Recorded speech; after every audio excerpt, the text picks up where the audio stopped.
אז התחברה לנו נראה לי עוד אחת. אז שלום לכולן, יש לנו גם את ג'ודית שלום, נעים מאוד, אני מיכל ואני אהיה פה כמלווה טכנית של הסדנה הבאמת מרתקת שאתן הולכות לשמוע בעוד כמה רגעים. אני כן אתן כמה דגשים טכניים, ואני יודעת שככה שמעתם בכללי, אבל אם במידה ואתם רוצות להגדיל את המסך של המצגת, כי כל אחת בעצם אחראית על איך שהיא רוצה לראות את המסך, אז אתן פשוט יכולות ללחוץ על המסך עצמו, ואז אתן תוכלו להגדיל אותו ללא שום בעיה. כמו כן, אם אתן רוצות במקרה להגדיל את המסך על עצמכן, או על מי שבעצם מדברת, אתן מוזמנות לעשות את זה, זה בעצם אתן שולטות במי שאתן רואות. אם אתן רוצות ממש להגדיל, אז יש לכם time left למעלה, במרכז קצת יותר נוטה לצד ימין, לידו יש חץ. ברגע שאתן לוחצות על החץ, הצ'אט נסגר, ואז המסך בעצם גודל. אתם יכולות ככה פשוט להגדיל את המסך, אתם יכולות לנסות תוך כדי שאני מדברת, ולבדוק איך יותר נוח לכם. בכל מקרה, גם תוך כדי ההרצאה, תרגישו חופשי לרשום כל שאלות שעולות לכם בצ'אט, ואני בסוף אקריא את השאלות, ורחל ודוקטור יוכי סימנטוב יענו על כל השאלות שלכם.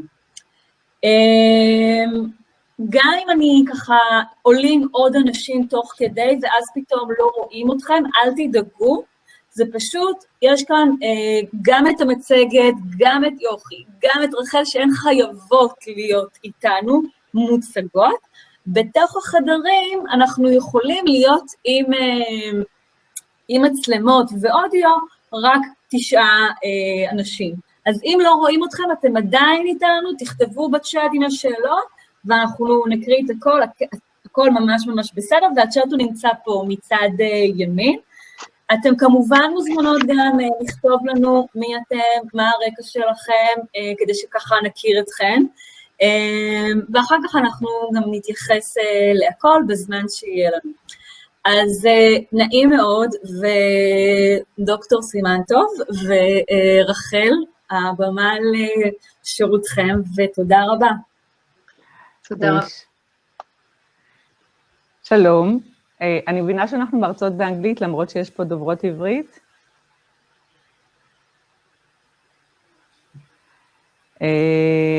Hello, I am Dr. Yochi Simantov. I live in Mevaseret Zion with my family, and I am the director of the unit of crisis, emergency, and suicide interventions in the Psychological Counseling Services of Israel Ministry of Education.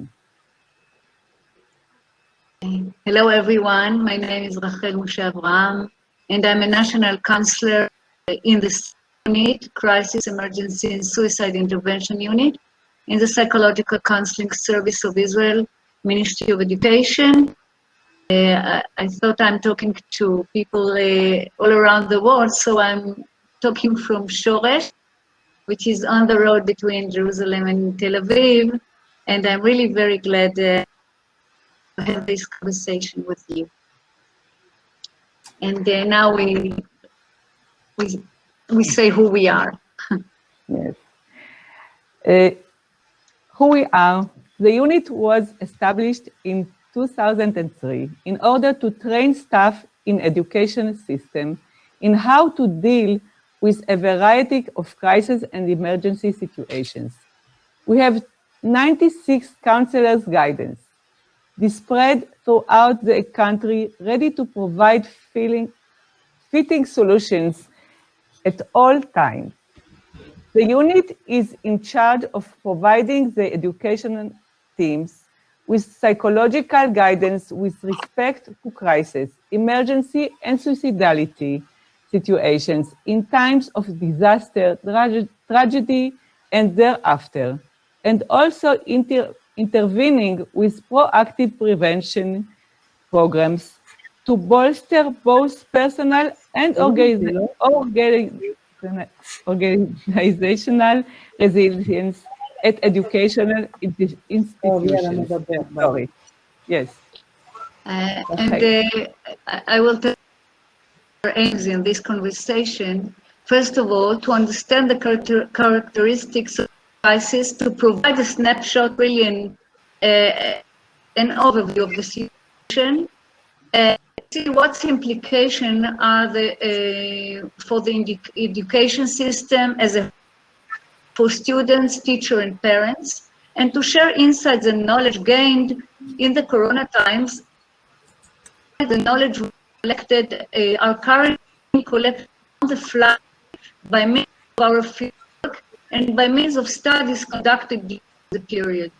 We focus on several keywords, principles, crisis situations, which lie at the heart of our work doctrine. There are several starting assumptions that underpin our professional conceptual framework and that we should mention at the beginning of the conversation. A diverse range of crisis events occur regularly, and everyone, and that includes us in the educational system, are obligated to cope with them. The second one is optimal coping means managing this crisis and not being managed by it. Crisis management requires a permanent system-wide perspective and meaningful structures in order to provide a response to every situation. Preliminary preparations for emergencies and defining of clear-cut work structures in advance are vitally important. Crisis management is based on professional knowledge and on proven principles for coping, and not only on spontaneity and improvisation.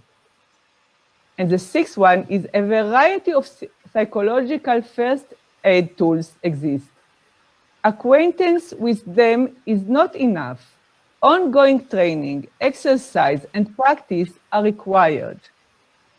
In time of crisis, whoever happens to be on the ground provides the initial response. And that is why knowledge, exercises, and training for everyone are so important. So what happened when the first wave came to Israel? In February 2020, we heard about the Red Pirate, the owner of the big chain of toy stores that bears that name. The drama played out in all the media channels. COVID-19 had come to Israel. It is not that we hadn't heard about it earlier. We had already heard what was happening in the Chinese city of Wuhan. We had already followed an Israeli aboard the Diamond Princess cruise liner, and we had already been alarmed by 9 South Korean tourists who've been infected with the virus and had toured Israel. But the Red Pirate was here, among our people, right here at home. We couldn't avoid it anymore. And the feeling was like in the picture.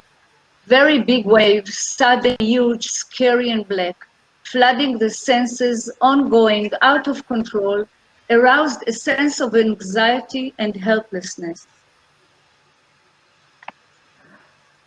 When the wave flooded our sense, we were thrown into a situation of uncertainty, characterized by a feeling that something is about to happen, and it's unclear when and for how long. Feelings about a threat and danger that increase anger, frustration, despair, and helplessness. The knowledge vacuum exacerbates incomprehensibleness and lack of control over the situation. A hidden horizon and the absence of an endpoint makes it very difficult to plan for and anticipate the future and be prepared for what is to come. So what really happened? To understand this, we need to acquaint ourselves with a pivotal principle called the continuity of life. formulated by Chaim Omer and Nachia in 1994. And he stated, emergencies and crises bring us face to face and in with uncertainty, disrupt the continuity of our lives and undermine our sense of security, our sense of being protected, and our sense of control. To prevent post-traumatic stress disorder from developing, we need to maintain and preserve the familiar and meaningful structure that we had in the past so that they continue to exist in the present and in the future and help us to feel that life goes on. Omer and John talked about the existence of life structures that are meaningful to us, that are divided into 4 types. The is the cognitive type, our sense and understanding that the procedures, laws, rules, and routine we are familiar with are predictable and permanent and under our control, and we are able to anticipate them, and especially we can plan our lives according to them. The second type is interpersonal continuity. We belong to many social circles, family, friends, work, group of leisure activities, belief, opinions, and so on. And that belonging gives us a sense of stability, security, control of our lives. The third type is functional continuity. The existence of a hierarchy in a workplace, goals and tasks pertaining to the role, and our assessing the personal and professional self-efficacy to do our job. These are the elements that makes our functional continuity. This continuity constitutes a safe bulwark that we can depend on and lean on as we handle the tasks facing us. The last one, the last type is a personal continuity, which contains values, beliefs, perceptions, and world forms the basis of continuity. It gives us a coherent and secure sense of I. The who I am today, I will also be tomorrow. And the ability to identify with group communities, times of crisis, disruptive continuity, we set up a sense of protection and in control of our lives. What are the possible implications of a distance in familiar communities? Of continuities of life, the ramifications. Helplessness and loss of control. The sense that I am unable to take any form of action whatsoever and unable to change a situation that was forced on me. The second one is disorientation and confusion, our inner GPS that we all proposes and that enable us to conduct ourselves safely in our personal space and in the public space goes higher, and we cannot move, sometimes literally physically. Loss of belonging and loneliness. The sense of belonging that underpins psychological resilience and the sense of basic self-efficacy is breached, exacerbating feelings of loneliness, even if objectively speaking, the person is not entirely alone. And the fourth one is emotional flooding and generalization. Given that our cognitive ability to manage that situation in a measured and logical manner is undermined, as is our ability to sort through emotional and sensory data under the new reality. A sense of emotional flooding and sensory flooding arises, in which the tendency to generalize exacerbate the situation even further. Growing dependence on the surroundings. All this serves to strengthen the feeling that reality is acting on me and that I'm unable to do anything and take control of my life. This is called external locus of control and weakening a sense of internal locus of control. Impairment of hope and further dreams. When we are in survival mode, feel helpless and subject to all the ramifications mentioned above, despair mounts, and with it, loss of hope. Burnout of wearing down. When the crisis is ongoing, the sense of burnout, and I saw somebody from Shara Negev, I think, the sense of burnout wearing down the exhaustion are evident in all aspects of life. טוב, יאללה, אני חייבת להיכנס, אני מדבר. רק שנייה, יש פה מישהי פשוט שיכולה לשים את עצמה על מיוט, כי אנחנו, אם אני אשים את כולם על מיוט, אז דוקטור סימן-טוב לא תוכל לדבר. אז נראה לי,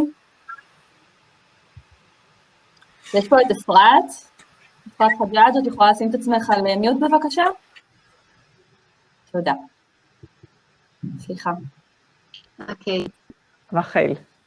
What I want to tell you now, affecting the reaction to crisis, it's a very interesting model that shows that when an event happened, we have, of course, but differently event. What are the effects of the risk?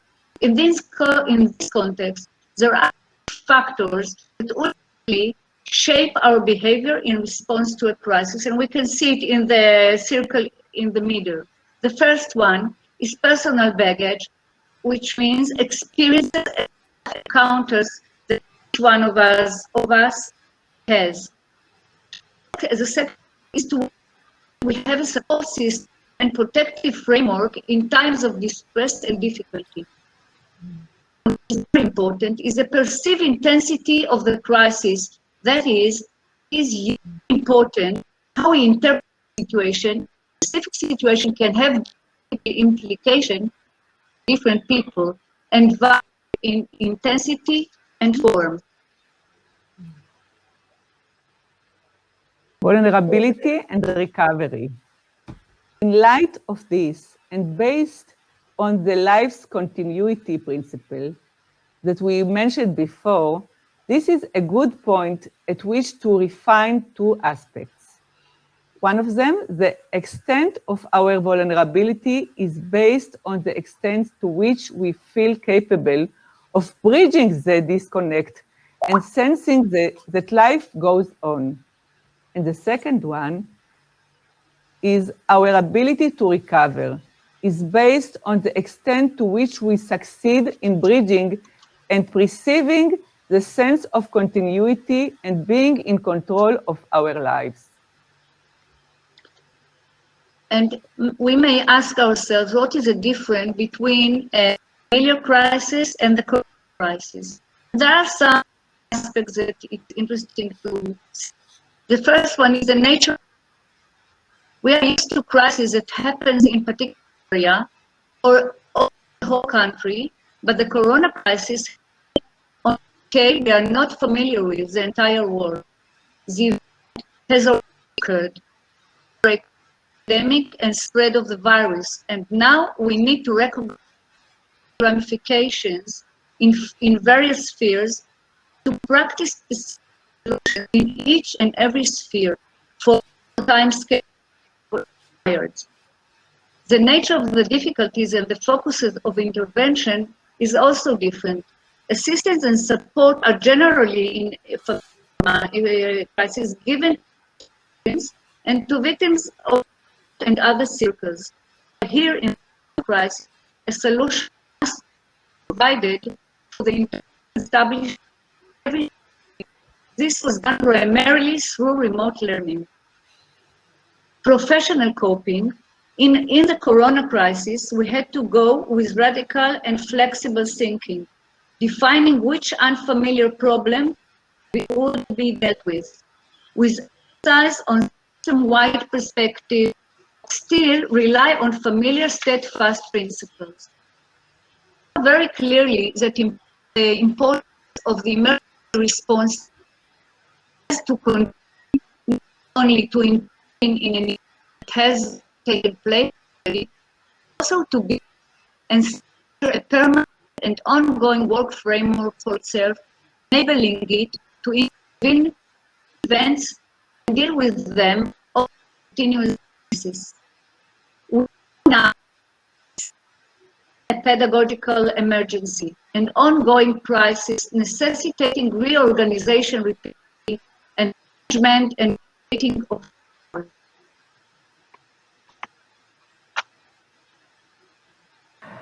The crisis began with the spread of the COVID-19 virus, but the ongoing expressions of it go well beyond the illness itself.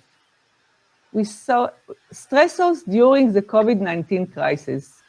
We see loss of a loved one, serious illness, fears about a serious illness, family crisis, increased or new, severe damage to livelihood, and an ongoing turbulent and changing reality, a situation of upheavals and change, difficultly feeling in control, impaired view of the future, and impaired sense of hope about what is to come, especially in young people, we see it. Several key concurrent stressors, severity and duration, a number of major causes of stress at the same time.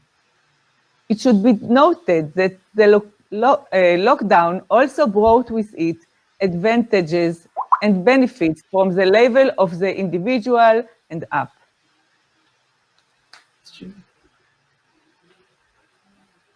Education also felt, of course, what happened, and the ramification of the crisis in the education staff is, of course, first of all, joint coping with the ramification of the crisis itself in terms of family, personal, and professional aspects.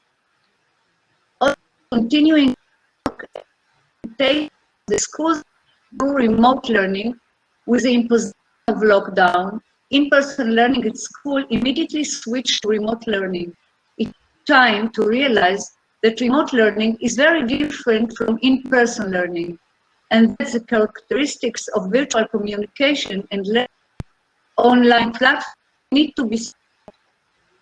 They have also difficult designing and difficulties with regular professional resources under the pressure of the crisis. It was difficult to find what was important, what was needed to be first, and how personal resources should be.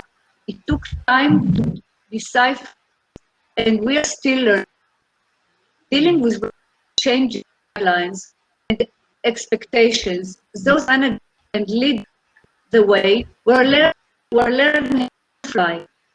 Many instructions were revised in rapid, increasing the sense of absolute control. Experience of diminished personal and professional prestige. In addition to all this, teachers were accused of superficial teaching, of being willing to give up any of their holidays while the whole country struggled with an emergency. Considerable anger and public criticism were directed against the body of teachers and education staff. However, it must be noted, recently the situation has improved as the teachers' work in Corona time has been much more appreciated. Ramifications of the crisis for the students. Various agencies that provide support and emotional first aid, and our field guides and the educational staff reported receiving a great many more appeals for help. We saw more anxiety, depression, feelings of loneliness, more helplessness, prolonged sadness, growing drug and alcohol abuse, more incidents of violence. The ramifications extended across academic, social, emotional, and behavioral areas.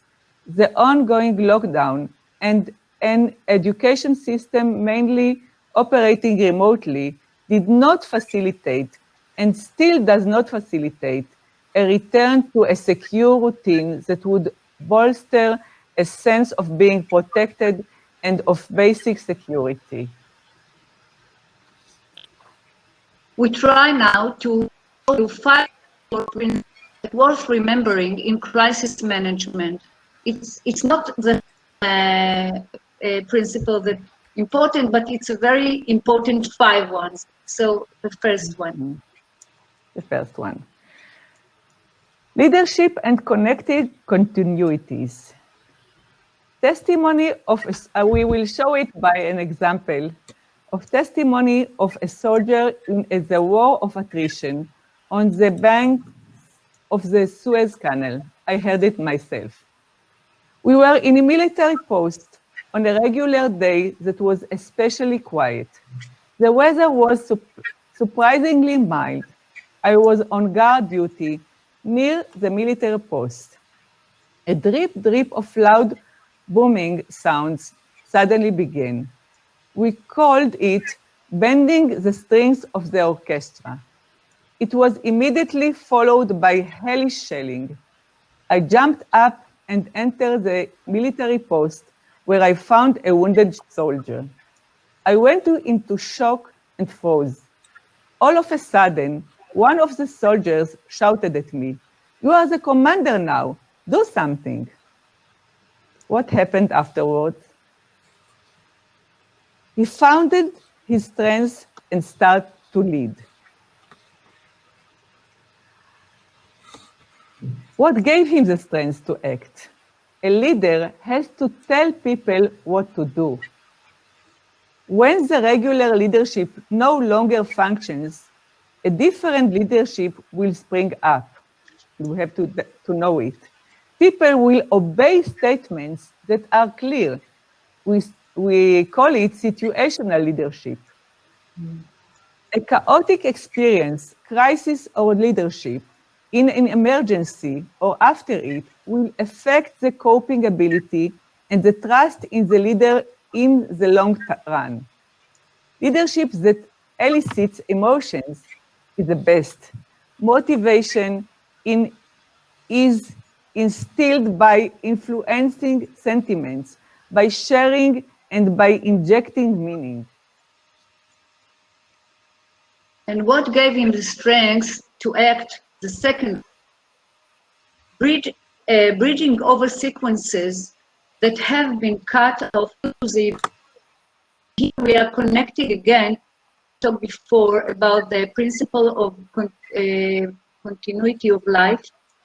And remember, I mentioned then the fourth in the principle when we talked about the ramification of the bridge continuities. The most important things in coping with crisis after it happens, reconnect where it is. Reconnect, build ends in accordance with its characteristics. And to make it clearer, in the first, the cognitive one, we should convey clear and orderly information, creating structured and fixed routine as well, and sparing on activity and action, restore a sense of control and ability to decipher the reality we live. This provides us a framework to lean on. The second sphere is a functional one. The axiom that children learn to comprehend reality through the eyes of the adults highlights the importance of teaching how to have interpretation of reality and subsequently also dictate their actual behavior. As in the story related by Yochi before, when the soldier heard, "You are the commander, do something," he was connected directly with his functional continuity, with the professional goals and with what needed to be done. And that's what gave him strength to act. Third sphere is the interpersonal social sphere, the sense of belonging and the sense that not play an important role in psychological resilience and in ability to cope. At connecting to groups that we can associate with, emotional commitment to togetherness plays a vital role in the continuity of social life.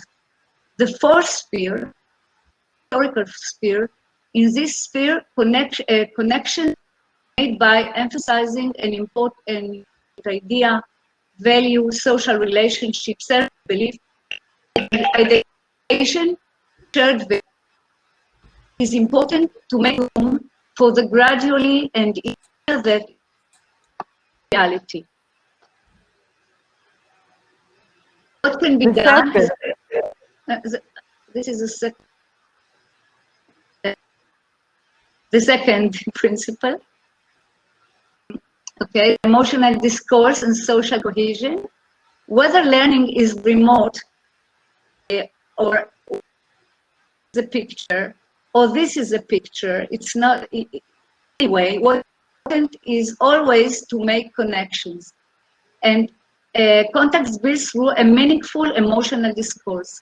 Emotional tools such as full attentiveness, empathy, inclusion, validation, mirroring, and so on, ones which we are all acquainted with, will help us connect and maintain those bonds.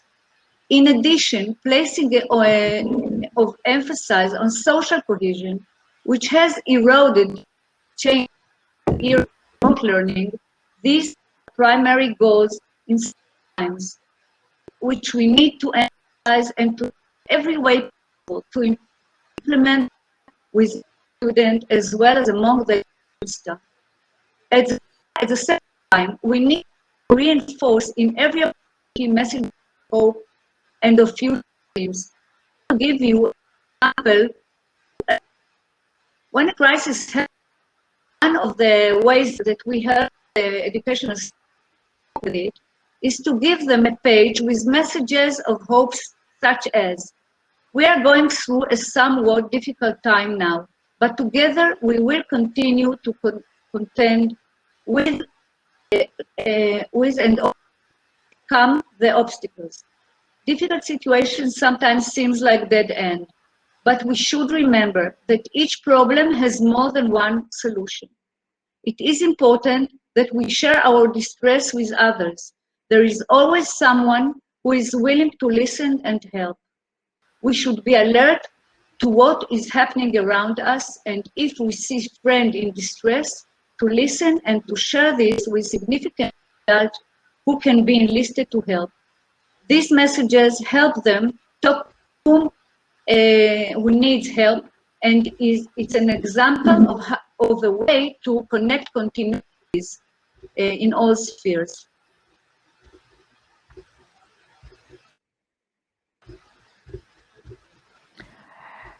The third principle, monitoring students at risk. System-wide perspective, proactive and reactive. There have always been students at risk at school and various types of interventions to help each student according to her needs. However, the COVID-19 crisis has highlighted the need to take a system-wide view and not only a reactive approach to each instance separately. We in the Psychological Counseling Service developed an educational therapeutic tool based on professional principles. This special tool was developed for this purpose in the corona's time, and it defines criteria for locating, identifying and intervening at the various ages.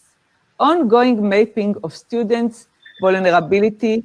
In normal times, all the students need to be mapped according to their level of vulnerability, who we need to be concerned about and why, the risk factors and any distress. Mapping of this vulnerability of students is used as the basis for planning the various interventions with individuals and groups as necessary on ongoing basis. It's important to be aware of warning signs of absenteeism from classes and school. The phenomenon is often perceived as a disciplinary issue, but should be seen as a call for intervention and to find out the cause. When such an event happens, we need to understand the specific issue of vulnerability and provide appropriate solution. And now I'll show you a very short movie about that, the first one.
Thank you, Rachel. So the fifth point. But just Yochi, Yes? the fourth one. Okay.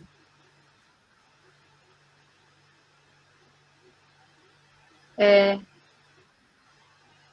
fourth is maintaining education staff. Burnout and worn down cloud the atmosphere. Education staff is tiredness, fulfilling their tasks. Every task added is perceived as burdensome, wearing them down to their hardships. The staff need a sense of being in this together, mutual support as well as activities that empower and strengthen them.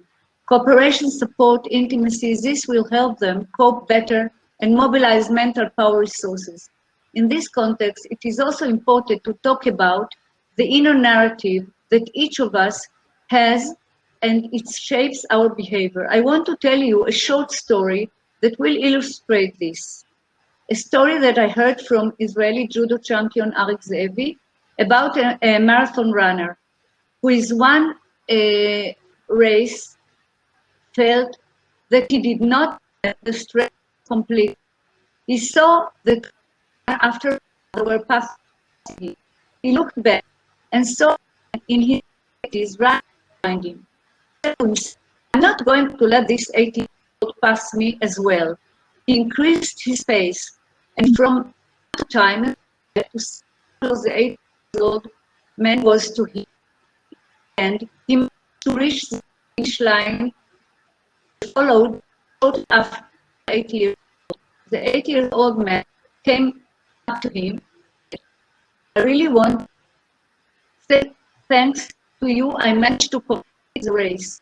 So how you to make sure I had not fallen and reached the finishing line. Whether this is effectively correct is not important.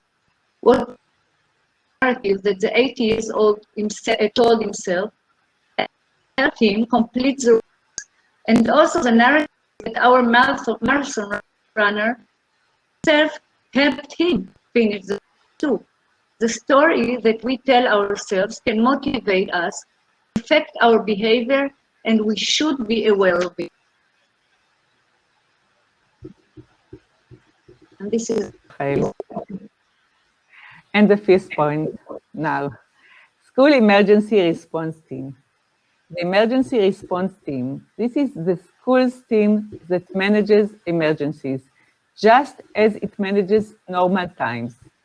The school principal manages the team, which has different office holders, most of whom are permanent and some of whom are determined according to the event. Each office holder has two substitutes, so that if for some reasons that official cannot function, the emergency responses team continues to work well and professionally. The team learns the principles for coping in emergencies and trains itself in the use of psychological first aid tools. This is a permanent apparatus that meets in normal times and preserves its competencies by carrying out simulations. In the area of COVID-19, we saw clearly that schools that had a functioning emergency response team managed the event far better than those who simply responded to events that occurred. And now Rachel will show you something. Now I show that dedicated to parents and can actually created following a lecture given by Dr. Yochi Simantov and by an instructor from our unit, Liat Hod. And Michal, this is the second movie.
And